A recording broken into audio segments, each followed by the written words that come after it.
Sustainable development to me means thinking long-term in terms of long-lasting, meaningful change that resonates, that has an impact. There's no such thing as a real change without a lasting change, a change that lasts on its own. It means when we can think of something, when we have an idea and we can envision something, or we can reflect on what that idea will mean, not just for the next 6 months, but what we can see this doing for the next 12 years, how we can see something having ripple effect. In a global term, it means a couple of things when we go abroad and try to give aid or community development to other communities. We really have to make sure that it's something that they are a part of. Otherwise, like I said, it's kind of a hand-me-down. It's like a gift that isn't followed up by anything. It has to be more than that. It has to be about finding out what people are already doing locally. I think that by doing the research, even if it means one person in the organization goes ahead of time and just hangs out with the locals and just hangs out and tries to find out, what are people interested in and what are people already doing. The reality is we don't need to help anybody out. We need to be thinking less in terms of charity and in a less kind of condescending way, and think about and really invest and believe in people and to help themselves. By giving people like a model for how to do it, by making education and training as like widespread as possible and as freely accessible as possible, I think you guarantee that other people will take the steps that's needed. I think it takes a lot of inward looking to look at ourselves and ask how we contribute to some of the really negative things that are going on in the world. We have to change our expectations about how much stuff we can get our hands on and at what level we can consume things in our daily lives. And I think we talk a lot in Canada about being a human rights leader and having a lead role in the international community and bringing peace and development and getting people out of poverty. But at the end of the day, we're all trying to buy nicer cars, get more jewelry, fly all over the place, drive to work. The more we spend and consume and so on, the greater toll that has on our planet. And not just in a moral sense, in a very real sense.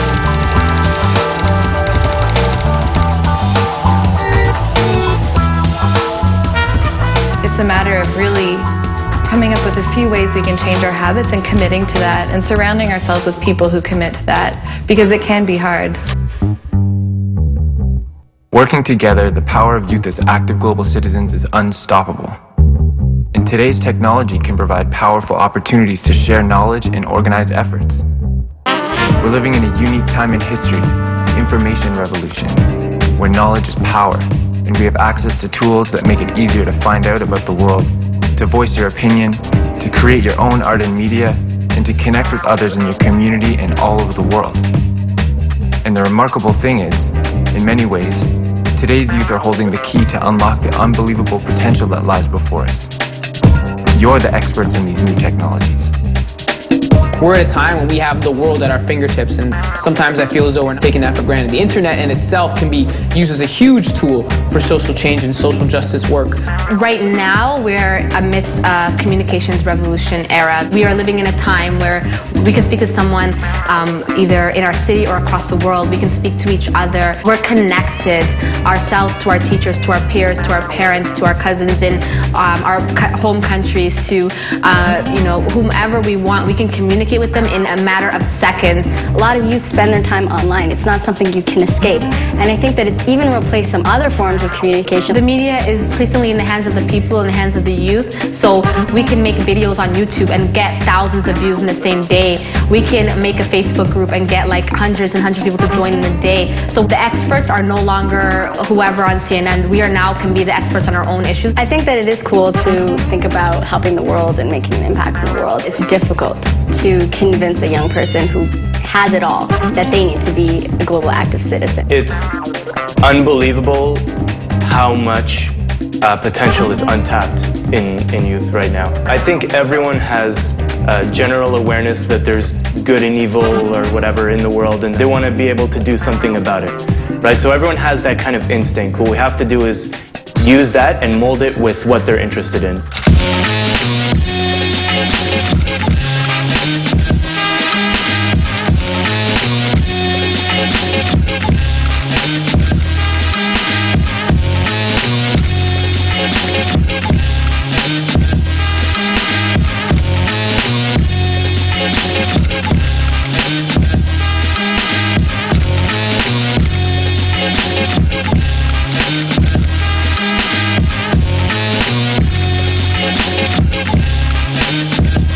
You have to link what you're passionate about and what you really care about, and then link it up with initiatives that are kind of using those means of communication.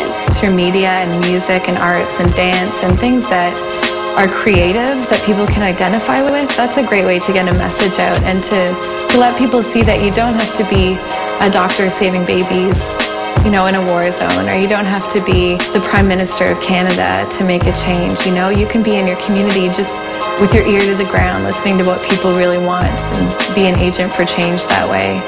And maybe that might mean starting a local initiative in your high school. So starting a branch or a chapter at your high school where you're mobilizing other high school students who care about the same issue, and, you know, having after-school clubs and really trying to spread the word at your high school. Even if you don't attract everyone, you'll attract a few people who will then go on to do a couple things and attract a few more people.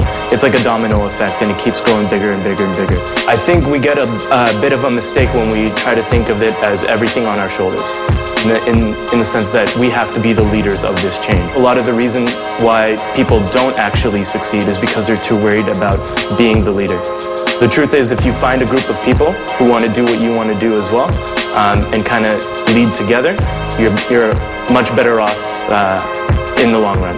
If you identify what you're passionate about, the cause that you care about, and really try to go online, find out who's doing what in which sector, and which initiative is really cool and something that you understand and you like, and really offer to volunteer your time and help out those initiatives. Seeing where you can be most effective, and also not stopping when adults tell you to, because a lot of times people think it can't be done, and pretty much every amazing thing that's happened in Canada with bringing about social justice change and pushing stuff forward, people have thought it couldn't be done. In order to see youth empowered to be agents of global change and to be global citizens, I think there's also a role for adults and older people in society for having a shift in how they see youth, because teenagers don't vote.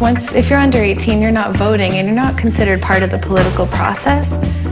So a lot of people feel marginalized by that and see themselves as existing outside the formal decision-making structures. So just getting youth involved so they can have a voice in actual official politics would be an amazing start.